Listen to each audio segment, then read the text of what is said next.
குறிப்பாக ரமதானை நோக்கி இருக்கிறோம், ரமதானை எதிர்கொண்டு இருக்கிறோம். இன்னும் சில நாட்களில் ரமதான் வர இருக்கிறது. தாய்மார்களுக்கு நான் சொன்னேன், அன்பர்களுக்கு சொல்கிறேன், நோன்பு பிடிக்கிறோம், எல்லாரும் நோன்பு பிடிக்கிறோம். ஆனால் நோன்பு பிடிச்சாலும் எனக்கு கொடுக்கிற கூலியை விட என் மனைவிக்கு கூலி ஜாஸ்தி. ஒவ்வொரு வீட்லையும் நோன்பு பிடிக்கிற போது ஆண்களை விட பெண்களுக்கு கூலி அதிகம். அந்த குடும்பத்தில் கொடுத்து வச்சவங்க நீங்க, என்ன காரணம்னு கேட்டாங்க. அவங்க சொன்னாங்க, நாங்க நோன்பு பிடிச்சோம். பெண்கள் யார்? நீங்க நோன்பு பிடிக்கிறதுக்கு சஹருக்கு ஏற்பாடு செய்தீங்க, விழிச்சிருந்து சமைச்சிங்க, நோன்பு திறக்கிறதுக்கு வீட்டில் உட்காந்து டீயை போட்டீங்க, நாஸ்தாவை செய்தீங்க. உங்களுக்கு என்ன கூலி தெரியுமா?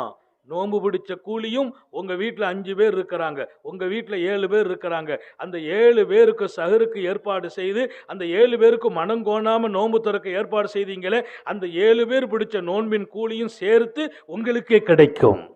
அப்ப அவர் நோன்பு பிடிச்சார், அவருக்கும் கூலி கிடைக்கும். அவர் பிடிச்ச நோன்புக்கு அவருக்கு கூலி. அவருக்கு நோன்புக்கு ஏற்பாடு செய்ததால் உங்களுக்கு அவர் நோன்பினுடைய கூலி அவருக்கு குறைக்காமல் அல்லாஹ் உங்களுக்கு கொடுப்பான்.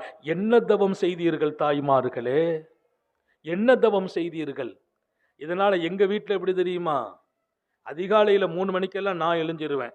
எங்க வீட்டம்மா நைட்ல சமைச்சு வச்சிருவாங்க, ராத்திரில சமைச்சு வச்சிருவாங்க. நான் 4, 3 மணி 3:30க்கெல்லாம் எழுந்திருச்சு, எங்கள் வீடு பெரிய குடும்பம், எழுந்திருச்சு என்ன செய்யறது, தொழுது முடிச்சுட்டு வேகமாக சமையல் கேட்டுக்கு போவேன். போய் முட்டையை பொரிக்கிறது, கறியெல்லாம் இருக்கும், முட்டையை பொரிக்கிறது நான் தான் செய்வேன். பெருமைலாம் இல்லை, அப்பொழுது பொரிச்சு வைப்பேன். தகரை எல்லாம் கழுகி வைப்பேன், சகுனு அது இது தட்டு. அடுப்பில் நைட்டில் சமைச்சது பூரா சூடாக்கிறது, சூடாக்கிட்டு டீயை போட்டு வைக்கிறது. இது எல்லா வேலையும் முடிச்சுட்டு அவங்களை எல்லாத்தையும் எழுப்பி தொலை வச்சுட்டு எல்லாத்துக்கும் சாப்பாடு வைக்கிறது, அவ்வளோ வேலையும் பார்க்கறது. சாப்பிட்டு முடிச்ச உடனே அந்த சகனெல்லாம் கழுகிறது என் வேலை தான். என்ன நீங்கள் அசருது பெரிய ஆலிமிசா? பெரிய ஆலிம்சா இல்ல, அவங்க எல்லாருடைய நோன்பிலும் அல்லாஹ் அவங்களுக்கு கொடுக்கிற கூலியில் எனக்கும் பங்கு கிடைக்கிறது. நான் விட்டு கொடுக்க முடியுமா? நான் ஆண்களுக்கு சொல்லுகிறேன், உங்கள் வீட்டு வேலைகளில் பங்கெடுங்கள் ரமதானிலே.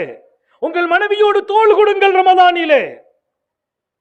நான் சாப்பிட சமைச்சு வச்சா கையை கழுவிட்டு வந்து சாப்பிடுறது அது ஒன்றும் தப்பு இல்லை.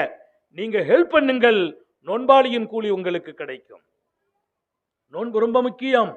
நம்முடைய வீடுகளில் ரமலானில் எந்த வீட்டிலும் பகலில் அடுப்பெரிய கூடாது. கொஞ்சம் சுகம் இல்லையா, பரவாயில்லை, அல்லாஹ் சொல்றான், அந்த சூம ஹைருல் லக்கும், நோன்பு வையுங்கள், அதுதான் உங்களுக்கு சிறந்தது.